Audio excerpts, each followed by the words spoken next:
Vamos a cambiar de tema y hablar de algo que está dando mucha polémica. Las restricciones federales para la marihuana pronto podrían ser más flexibles. Esto debido a que el Departamento de Justicia está evaluando reclasificar esa droga como de menor riesgo. Lorraine Cáceres está en vivo desde la redacción con todo lo que debemos saber a esta hora. Muy buenos días, Lorraine. Adelante, te escuchamos. ¿De qué se trata? ¿Qué tal, Lindsay? Muy buenos días. Pues te cuento que la movida no legaliza la marihuana, pero sí la despenaliza y su uso, lo que significa que las consecuencias legales serían menos severas. Actualmente la marihuana es considerada una droga categoría 1, que son sustancias que no tienen ningún tipo de uso médico y son altamente adictivas, como por ejemplo la heroína y hasta el fentanilo, que están en la misma categoría. Como sabemos, el uso médico de la marihuana ya es legal en al menos 37 estados, así que ahora será considerada una droga categoría 3, igual que medicamentos como la codeína o el Tylenol con codeína, los esteroides anabólicos y la testosterona. Todo esto significa que el gobierno federal está finalmente reconociendo los beneficios médicos de la marihuana. Con el cambio, no solo afecta las penalidades criminales, sino que además ayuda a que los negocios y los dispensarios puedan almacenar más mercancía y les da también los beneficios de impuestos que reciben otros negocios. Vamos a escuchar algunas reacciones. Me gusta lo que está planeando hacer el gobierno. No estoy de acuerdo que se haga más liberal de lo que ya está. Es pesado mi trabajo y llego, me fumo mi toquecito y estoy muy relax, tranquilo en mi casa, como bien. Y datos recopilados por el Centro Pew muestran que la mayoría de los votantes apoyan la legalización de la marihuana para el uso médico y recreacional, pero es importante que destaquemos que la reclasificación es un proceso que tardará meses, así que esto no va a tomar efecto en por lo menos un buen tiempo. Con esa información regreso con ustedes.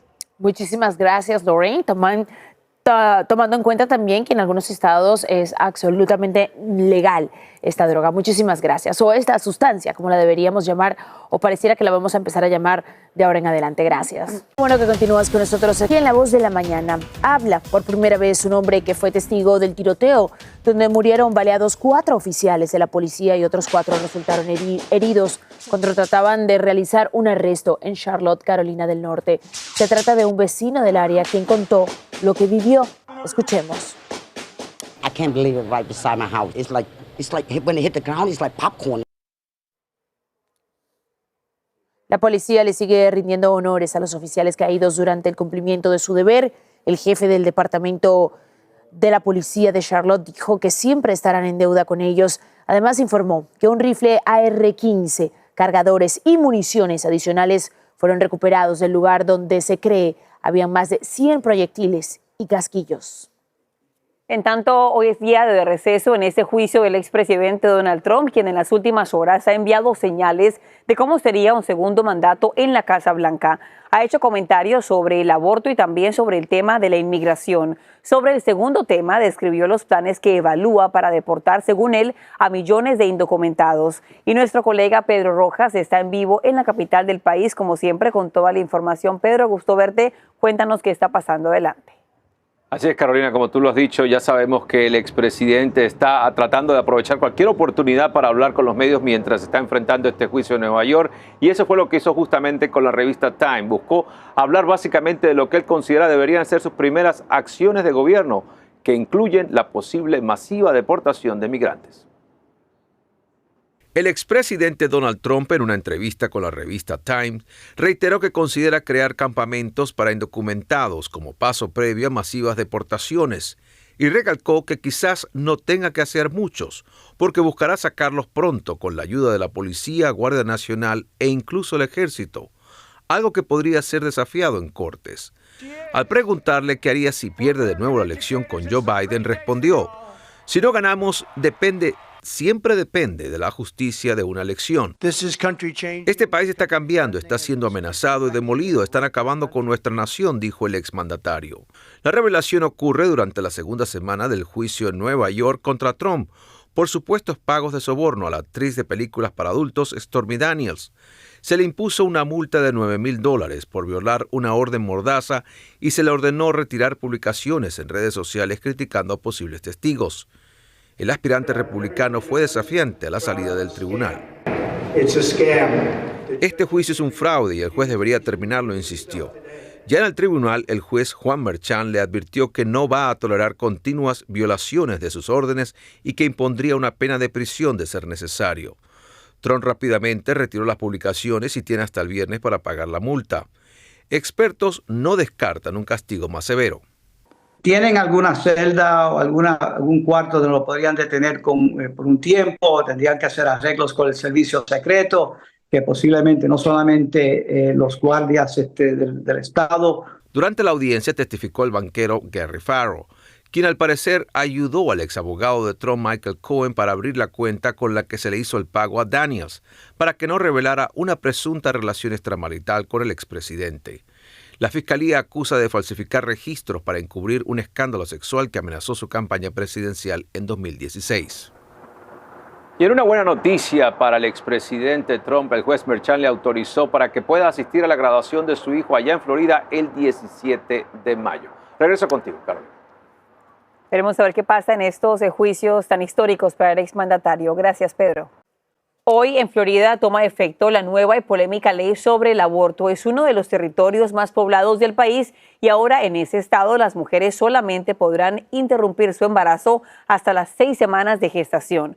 Hasta ayer era hasta la 15ª semana. Y aquí en La Voz de la Mañana queremos que ustedes escuchen ambos lados de esa historia, así que invitamos al conferencista y autor católico Omar Aguilar y también a la analista demócrata Mili Herrera. Ambos, como siempre, bienvenidos a La Voz de la Mañana. Comencemos directamente con este tema porque, según los datos, 1 de cada 3 abortos se realizan aquí en el país, en el sur de la Florida. Se estima que aproximadamente 9,000 mujeres venían de otros estados para abortar en aquí. Y comencemos contigo, Mili, siendo bastante realistas. ¿Cree usted que la población se va a adaptar o se va a disparar la cantidad de mujeres que abortan de forma ilegal y peligrosa, Mili?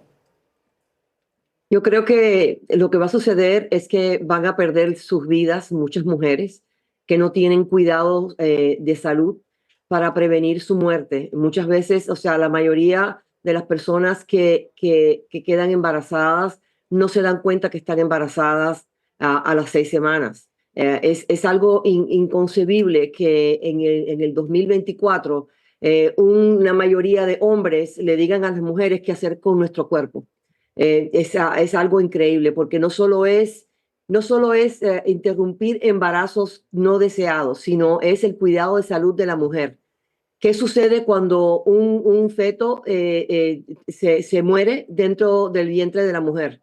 No puede abortar, la mujer va a perder su vida. ¿Qué sucede cuando hay un embarazo ectópico? O sea, fuera del útero, la mujer va a morir. ¿Qué sucede cuando el feto no es viable y muere? O sea, el embrión muere dentro de la mujer. Y se han visto casos, Mili, en varios estados del país. La mujer va a morir. Y se han visto casos. Te pregunto, Omar, ¿usted cómo reacciona ante esto, considerando que sea una mujer que sí quiera su embarazo, que sí haya deseado su embarazo, pero que este feto desafortunadamente pierde la vida? Y usted sabe que a nivel científico, si pierde la vida dentro del útero de la mujer y no sale de forma natural, la mujer puede morir porque ese feto comienza pues a pudrirse dentro de la mujer. ¿Usted qué opina, Omar? ¿Qué tal, Carolina? Buenos días. Exactamente, hay 2 puntos muy importantes aquí a mencionar. En primer lugar, el cuidado de la mujer. Y en estos casos específicos que ustedes han mencionado, pues en primer lugar lo que se busca es la salud de la mujer. No habiéndose logrado el desarrollo natural del bebé en el vientre materno, pues obviamente la mujer tiene derecho y debe de ser protegida y su salud debe de ser cuidada. Pero también aquí hay que reconocer que no podemos inflar los números porque desde cuando se presentó el aborto a principios de los 70s fue bajo un montón de mentiras y números que después los mismos abortistas reconocieron que habían inflado. La gran realidad es que debemos de hacer como sociedad un mejor trabajo para ayudar a las mujeres para que no consideren y crean que la única alternativa correcta de salud, entre comillas, es eliminar a sus bebés en su vientre. Entonces, acá hay un problema más de fondo y qué bueno que el estado de la Florida, de alguna manera, al implementar estas leyes a favor de la vida, nos está ayudando a reflexionar como sociedad qué estamos haciendo que tristemente orillamos a la mujer a pensar que el aborto es la única solución cuando nunca lo es. Pero ¿cree usted, Omar, que la sociedad realmente está lista para tener hijos no deseados? La Iglesia Católica habla mucho acerca del amor, de cuidar a los hijos, pero si una mujer realmente no quería un embarazo y no puede interrumpirlo, no por miedo a Dios, sino por miedo a ser arrestada, ¿cree usted que estamos listos para tener hijos pues que la gente no quiere? Exactamente, vivimos en una de las más grandes potencias económicas mundiales en el mundo entero, entonces no deberíamos ni siquiera llegar a considerar si una mujer está lista. Eso es lo que ha sucedido en los últimos años, que se ha vendido una mentalidad, una manera de pensar en donde se cree que como mujer, en primer lugar, pues no está lista para ser madre, y en segundo lugar, que como sociedad no podemos poner los medios, como gobierno, no podemos poner las ayudas necesarias para que esa madre, en una situación muchas veces ciertamente de crisis, en una situación a veces extremadamente preocupante o de pobreza, no sienta que no puede tener a su hijo, que no tiene derecho y que no debe, que no está preparada. Entonces hay que hacer un mejor trabajo de formación. Tristemente, la cultura, la ideología, el pensamiento moderno orilla a las mujeres a pensar así, y debo de decirlo, y por qué no, tristemente también muchas veces el trabajo de nosotros los hombres, que en primer lugar no sabemos tomar nuestras responsabilidades, enfrentar nuestra realidad y reconocer la vida. Ahora le pregunto, Mili, es un tema, creo yo, bastante personal, ¿no? Solamente una mujer que está embarazada tal vez tendría el derecho de decidir qué es lo que pase con su cuerpo hasta cierto punto, pero le pregunto a usted, Mili, porque también es un tema político. ¿Qué tanto cree usted que este tema va a afectar o no las elecciones que ya comienzan en apenas 5 meses, que ya se dan en 5 meses? Mira, las mujeres desafortunadamente hemos perdido el derecho y la autonomía a nuestro cuerpo. Estamos esclavizadas. Simplemente los hombres, la mayoría de los hombres que han votado y han hecho esta ley, no son los que tienen que parir, no son los que tienen que llevar un feto dentro de su vientre. La decisión siempre debe ser de la mujer.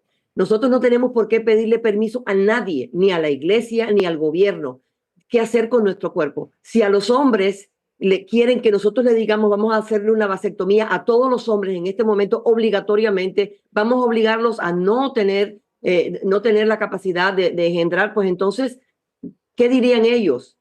O sea, yo te digo sinceramente, estoy sumamente furiosa de que 50 años después que hemos luchado tanto por tener autonomía sobre nuestro cuerpo, tomar decisiones, qué es lo que tenemos que hacer con nuestras vidas, que no tengamos a alguien que nos diga qué hacer con nuestro cuerpo.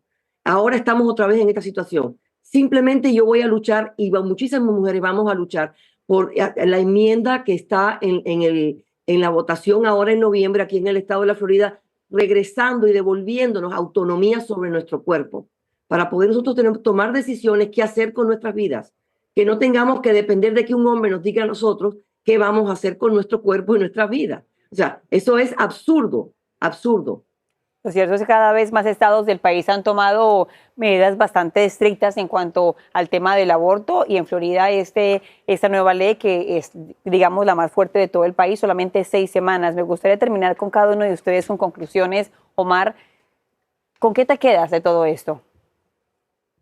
Bueno, me queda que tenemos que hacer un mejor trabajo como sociedad para entender la realidad de la dignidad de la vida dentro del vientre materno, tanto como fuera. Y qué tristeza que muchas mujeres sientan que no tienen dependencia de su cuerpo. Absolutamente, la mujer en Estados Unidos es libre de hacer con su vida lo que guste, pero no podemos nunca olvidar que eso en su vientre materno es un ser humano, es una vida que también debe de ser valorada y respetada, y que como sociedad debemos de hacer un mejor trabajo. Perfecto. Y leyes como esta nos llevan a estos puntos, a reflexionar y ver qué estamos haciendo a favor de la vida de todo ser humano, incluido aquellos bebés en el vientre materno. Y nos materno. queda poco tiempo, Mili, 10 segunditos. ¿Tus conclusiones cuáles son?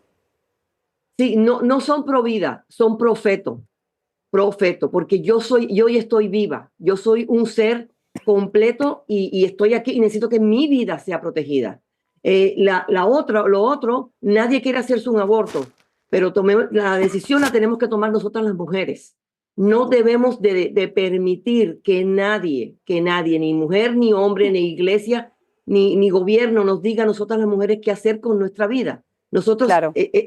yo soy pro vida, pro mi vida, y a mis hijos una vez que nacen, pero de lo demás, yo tengo que tener control sobre mi cuerpo. Perfecto, Y las mujeres Pues se vamos nos a salir acaba a el tiempo. votar. Yo creo No que han en hecho casa... algo político y Sí. vamos a salir a votar en contra de estas leyes. Yo creo que en casa mucha gente dice, yo soy del equipo de Omar, y mucha gente soy del equipo de Mili. Ustedes en casa tienen la última opinión, especialmente con el tema de su voto. Conferencista y autor católico Omar Aguilar, y también al analista demócrata y amigos de la casa Mili Herrera. Que tengan un buen día y muchísimas bendiga. gracias por su opinión.